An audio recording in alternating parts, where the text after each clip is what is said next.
Hayallarımız neyse, axı biz el-ele yaşayıb öləcəkdik neysə. Həyatı ömrü yarıya böləcəkdik neysə. Hələ çox görüşüb, danışıb güləcəkdik neysə. Artıq sən təksən, üstünə xət çəksən. Axı biz bir ömür yaşayıb sevəcəkdik neysə. Ayrılıb barışıb geriyə dönəcəkdik neysə. Hansımız daha çox sevirik görəcəkdik neysə. Artıq sən təksən.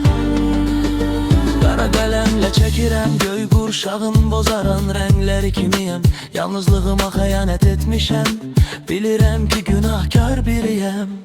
Əllərimiz bomboş, göz yaşlarımız daha donmuş. Boş ver onsuz olanlar olmuş. Gedirik yol görünür, dönüş yoxdur geriyə. Gedirsən eybi yox, gedəcəyin yerə qədər aparım səni. Xətrim varmı? O qədər yara var ki içimdə və sağalmaq üçün də səbrim qalmır.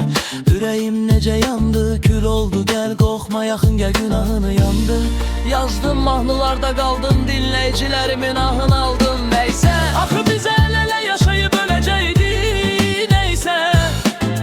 Həyatı ömrü yarıya böləcəkdik neysə. Hələ çox görüşüb, danışıb güləcəkdik neysə. Artıq sən təksən, üstünə xət çəksən. Axı biz bir ömür yaşayıb sevəcəkdik neysə. Ayrılıb barışıb geriyə dönəcəkdik neysə. Hansımız daha çox sevirik görəcəkdik neysə. Artıq sən təksən.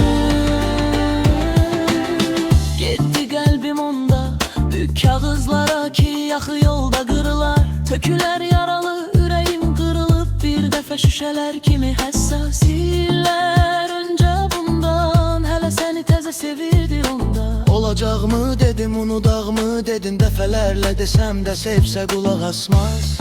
Gedirsən eybi yox, gedəcəyin yerə qədər aparım səni. Xətrim varmı? O qədər yara var ki içimdə və sağalmaq üçün də səbrim qalmır.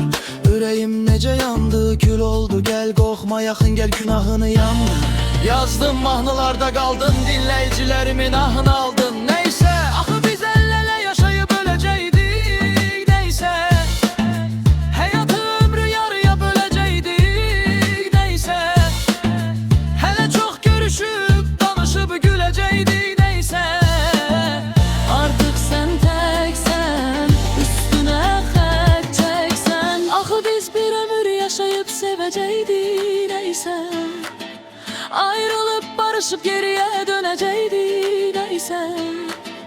Hansımız daha çox sevirik görəcəkdik neysə. Artıq sən təksən.